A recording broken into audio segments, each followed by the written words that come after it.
I heard a great story, and then we will move on about the whole Texas abortion and Supreme Court ruling. Lots of talk about menstruation yesterday, by the way. Yeah, I heard. I read that too, and I cannot believe that the tampons are luxury items. What?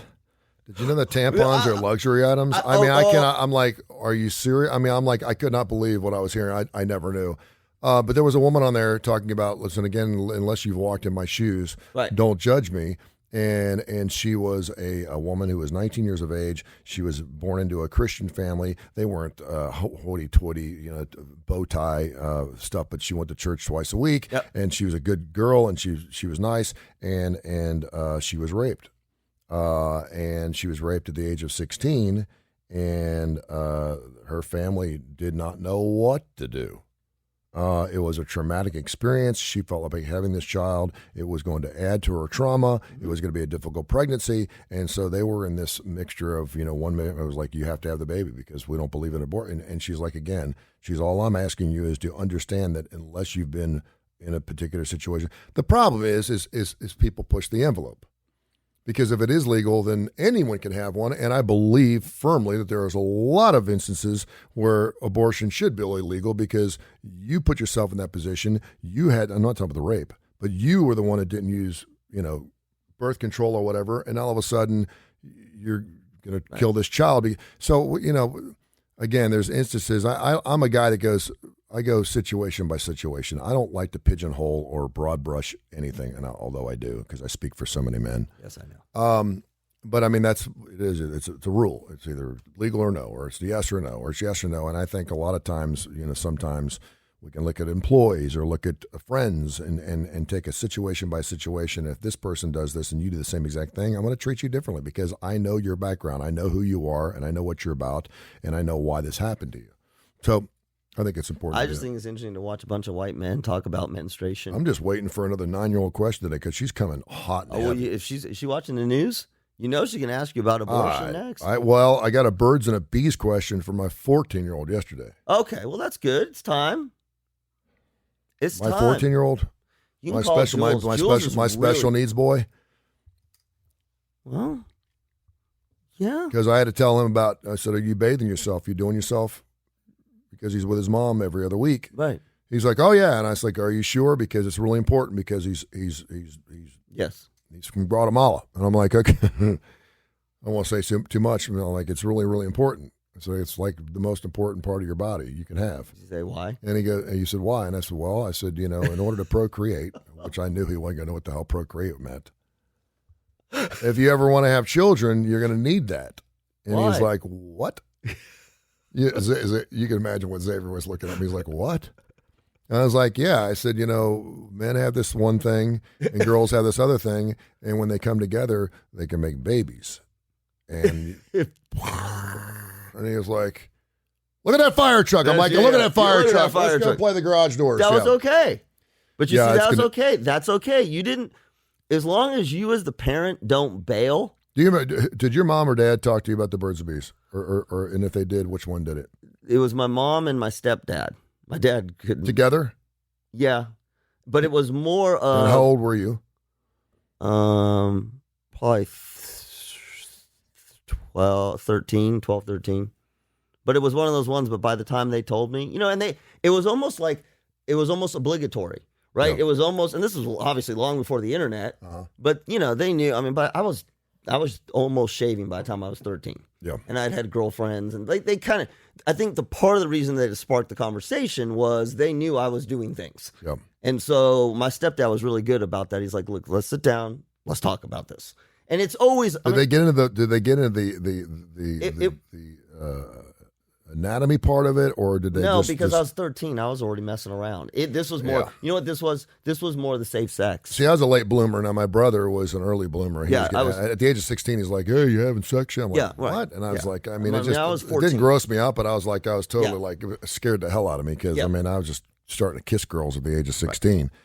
But my mom just basically said, "Let's have a quick talk." And I was like, "Okay." That's quick. I love that one. And she's like, "There's going to be she's like, there's going to be a point in time where you're going to fall in love with somebody, and she's going to fall in love with you, and it's going to be incredibly special because you're really going to love and respect and honor each other. And at that point in time, you will get together and you will make love, and perhaps you will have a child. How old were you? 16. And you didn't understand that? No, I did understand. Oh, But okay. that's how basic it was. Yeah. But she made a real point. She made a really good point to say, don't do it until you love that person. See, and I think that's an easy. And I remember that, and I love that. Now, Yes. it didn't happen that way because I woke up and I had Right. some 22-year-old Rhonda Raker. Thank you, Rhonda Raker in Louisville, Kentucky, on top of me, and I was like, what? She's like, I knew it. And I was like, Blew my damn. virginity. Yeah, 22 years old. I mean, that's an easier conversation. I really think that.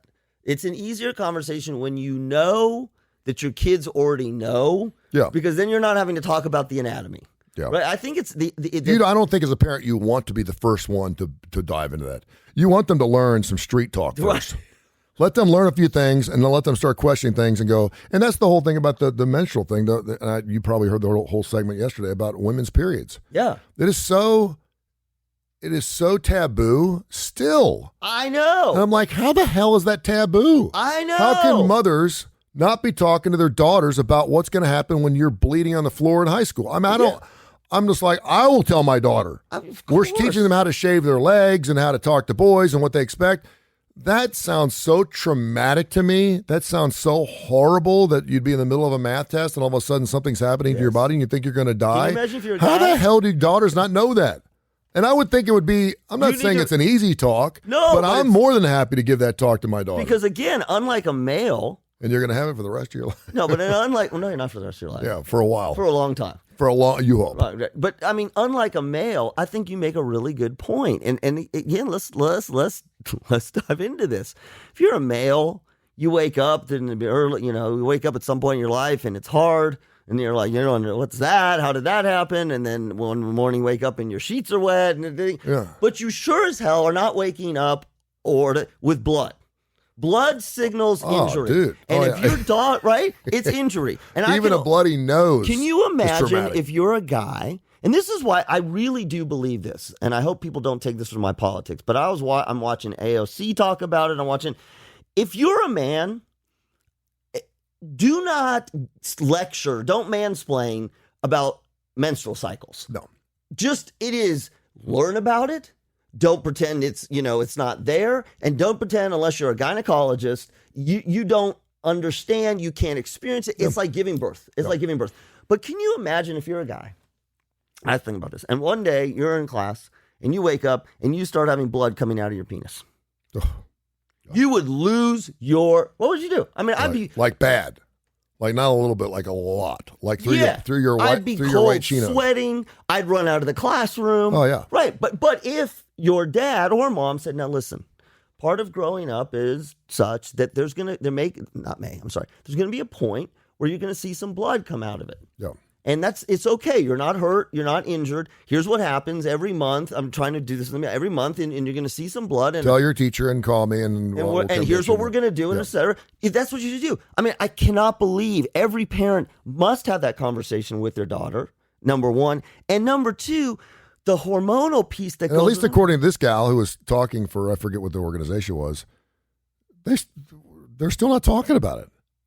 She's like, is this not something that we discuss with our daughters? Like, you would be amazed how many girls have their first period and don't know what the hell it is. That's right.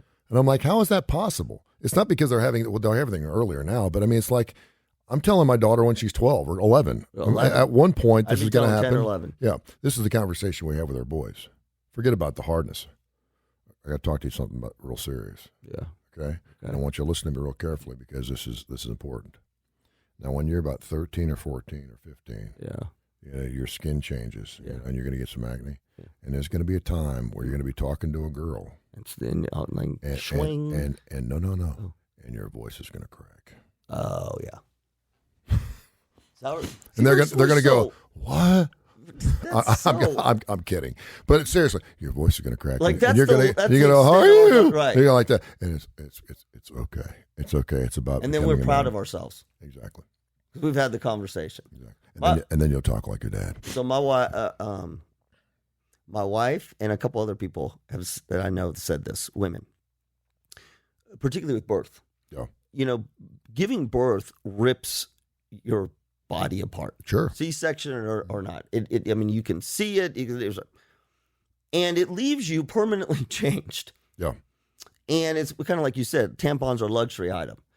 So we'll They are a luxury item, but they shouldn't be. Yeah. Well, that's what I'm saying. We'll cover a C-section. Insurance company covers.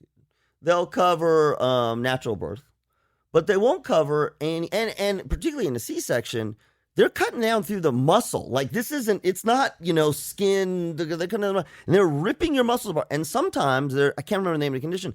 The muscle doesn't form back. It doesn't form back together. And that's why a lot of times women will have. But insurance companies, and I'm not blaming insurance, but we won't cover the fixing of that. That's cosmetic. I'm telling you. I say this all the time. This is where my respect comes. I mean, I have respect for women in general, but this is where my respect comes in. I'm a white heterosexual male.